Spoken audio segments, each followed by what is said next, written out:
elbows here. So it's not that I'm blocking. So if he came to punch me, it's not like I'm trying to block him like this. From when he comes to punch me, I move to the outside. I'm going to do the exact same thing with the stick. I move to the outside, putting the stick in this position here, allowing me to manipulate his arm in this position and controlling him by an arm bar. There's many things I can do from here, and there's not too much he can do from here. So looking at this position, there's going to be a few variations. As he comes to punch, make sure you move out of the way. If you're too close up here, you have to then move him by pain of his ulna and his radius by squeezing them in this position, and it'll seriously hurt somebody. If you squeeze him and pull his elbow out, he'll come into play. Now, I prefer that you do not do that with your training partners because you're going to cause them a lot of pain and bruising on their wrist because there's a lot of leverage there. So as you move out to the outside in this position, letting his arm sit across your arm here, make sure that you bring your hand bow in line here. Now, there's two things. You can make your arm come up to grab onto the stick, or you can make the stick come to your arm, or you can do both together. It's important that you pick up his elbow and not bring his hand to his own shoulder, which will then give him some strength in his back. So in this position, when he comes to punch, and I'm in this position here, I have control. As your opponent comes to strike, we normally like to move to the outside because we don't like to be in front of his other arm. Now let's say sometimes you do make a mistake because maybe you thought he was going to come with the other side or whatever the situation which will be. As he comes to punch, and I move to this side here, once I do move to the wrong side, I'm going to have to then get to the outside. So what I'm going to do is I'm going to step around here because I know once I bring his arm around in a circle, it's going to turn his other arm away from me. It's going to retract this shoulder. So as he comes to punch, and I'm in this position, I'm moving away from his other arm, putting myself in this position here, controlling my opponent. If I wanted to then throw him to the ground and strike him, I could then do so. So make sure that once you're moving out of the way, you realize that you want to get out of the way from his other punch. That's what's making you move in this direction, reaching around in this position here, using the leverage, keeping his arm sitting on top of your arm, holding his arm up so that once you pull this down, you're making him arch his back. Then again, from this position, he can't help but fall down, where you could then, if you wanted to, continue striking him depending on the situation. It's all up to you. Okay, every control technique. As your opponent comes to strike you, you're going to move out in this position using what we call a scissor choke, scissor lock. As you're moving in this position, you're going to slide this up behind his arm, but you're going to walk around him in this position, keeping this arm up tight so that his arm can't slide out here. If you keep this arm up tight, you push down on this end of your stick, lifting up on this end, and you can then take your opponent to the ground. Now as he comes to strike you, and you're taking this energy around, it's going to put you in a position to control him, or if you wanted to continue striking him, you could then do so. Some of the things that you have to be aware of is once he strikes and you're moving out, letting his strike go by, his strike's usually retracting, and you're going to go with the retraction of the strike.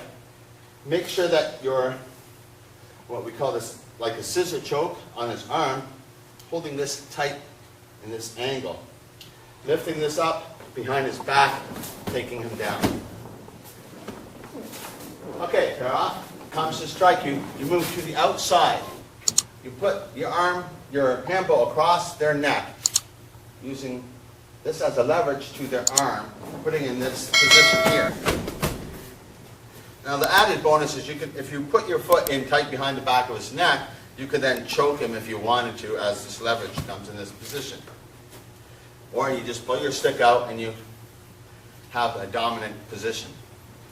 So as your opponent comes to strike you, like before, move out of the way, quick. Throw the hand bow in front of their neck. make sure that you have this motion taking this elbow in a circle like this. So as the elbow comes up like this, stepping off, making sure that your foot's stepping in behind his neck so he's not rotating around for you. Then if it's just an added bonus to having the choke. The main thing is the arm control to the ground. Okay, as your opponent comes to strike, again, move to the outside, coming in, and it's a scissor choke.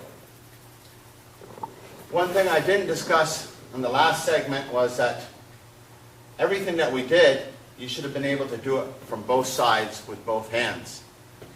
And that you're going to have to work on. The more you put into it, the more you'll get out of it. And developing a neural network in your mind and body so that you can then negotiate from side to side. No matter what somebody gives to you, you'll have an answer. For the camera purposes, I'm going to have my opponent come to strike with his other hand so that you can see I move out of the way in this position, sliding the handle across his neck. Then I'm using a scissor technique, which is pushing my elbow towards the handle and pulling the handle towards my elbow simultaneously. So as he comes to strike, move out of the way again. Just like I said before, instead of blocking or hitting, you just move yourself out of the way. When he comes to strike, you move out of the way, you slide this in this position, pushing him backwards, lifting him up, and choking him out. Okay, I have everybody. Now when he comes to strike, as you step out to the side, and the last one, what we did was a scissor choke. One of the things that I didn't discuss enough was, even if you're choking somebody in this position, pushing your elbow in this way and pulling the stick this way is going to choke them out. But somebody still has control of their center of gravity, which gives them a little bit of a resistance to fight out of it. So if you're doing this choke and you lift the stick up this way, you'll see it arc the back. Once the back is arced, it takes away your strength and resistance to fight, which makes the technique a bit more effective. Now what we're going to do as the next step, the second choking technique, is a variation of the first one. You've got to make sure that once you move to the side, that you actually slide your stick through in this position across him. From this position, you're going to reach around, and it's called a double scissor choke, because I'm squeezing with both sides at the same time. This arm across the back of his head, this arm across the front of his neck, and pulling it in simultaneously. Now from the other side, as my opponent comes to strike from this side, I'm going to, if there's only a little bit left in here, as I step in behind, I slide my hand bow or cane through my hands like this. As I do that, it gives me enough to grab on behind. In this position, you grab on with both hands.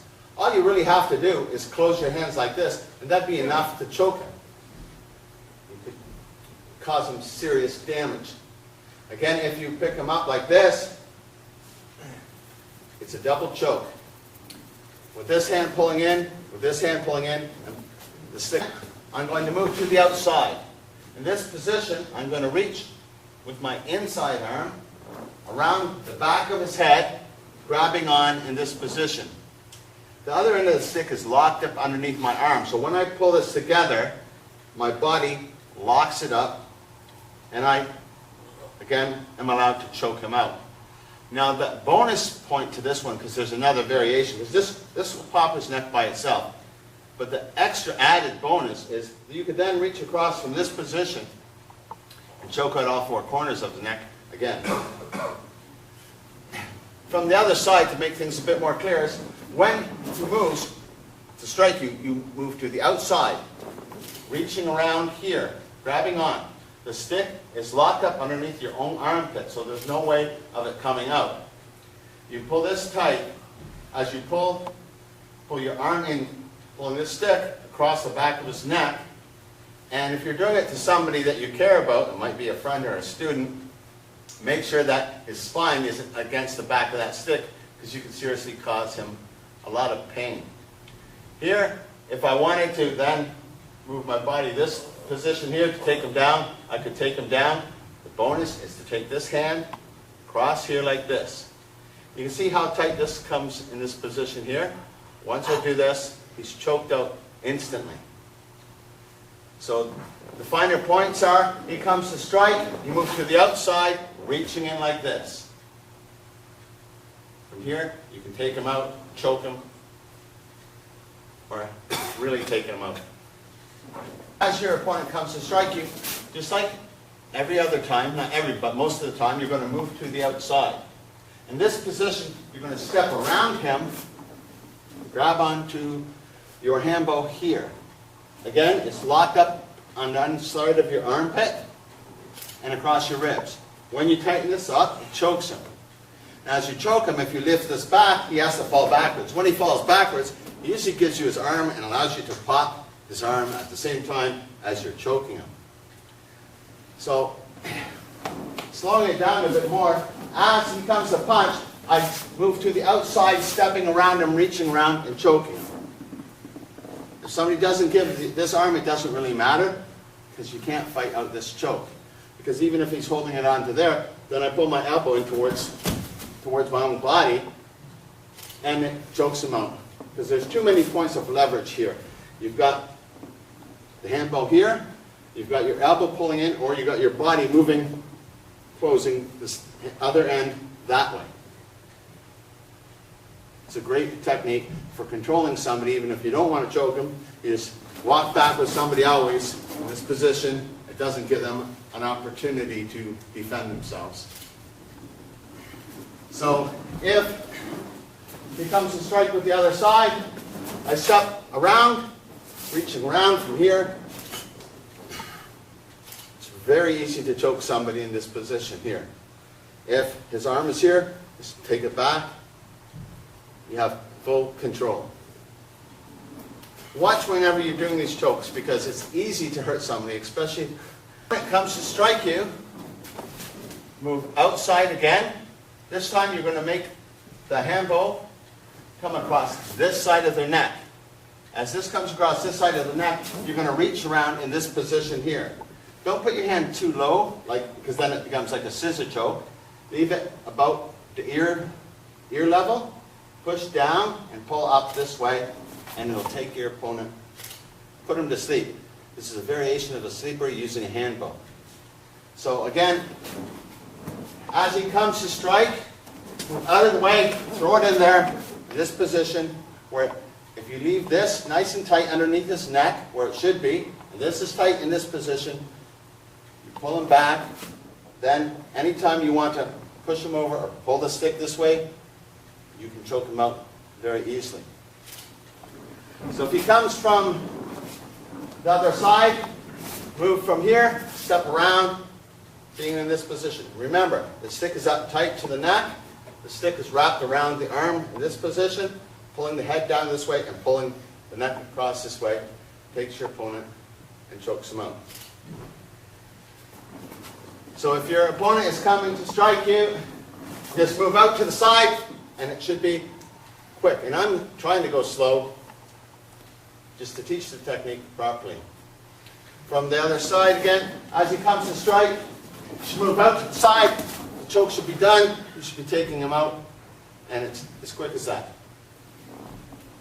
Okay, practice it. What's going to happen? Like the one that we just did is when he came to punch, and I went like this, and I wanted to do this choke here. And then I ended up changing hands, and somebody could say, well, that's not really practical.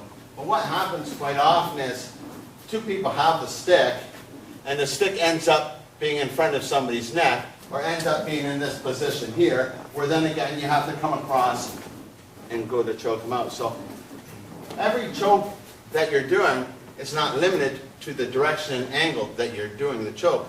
The main thing is to learn the basics of how all the chokes work, and learn to let them fall into place. Because usually somebody's not letting you do anything. Somebody's going to avoid it, move one way or the other, and if you understand which way they're moving, it might lead them right into your next choke. This last choke is probably the most easiest choke that there is. So as your opponent comes to hit you, you move out of the way, you just reach around them and pull it in tight to your shoulder. Once it's tight to your shoulder, you just crunch your shoulder forward, which chokes them out. Now, watch that you don't take out your opponent's trachea or his Adam's apple. So make sure that if you're doing it to somebody who is your friend or fellow student or somebody who you care about, make sure that they turn their head sideways so that you can then use the side of the neck. Because if they don't and you ended up pulling this tight, it's easy to hurt somebody. So this is really simple. It doesn't matter. When it comes to punch, just move out to the outside, come in tight, and pull it in tight to your body, and then make your body move forward, allowing you to choke your opponent out. When in any position that you're in, if I'm in this position and I wanted to do a sleeper here, or if I wanted to do a sleeper here, it's all easy for me to do. If I wanted to reach around the front, all depends on which way he's fighting. So if somebody's grabbing my stick and they're going to pull the stick one way to another way, you have to just know which way you're going to choke from wherever he's going to. That's the most important.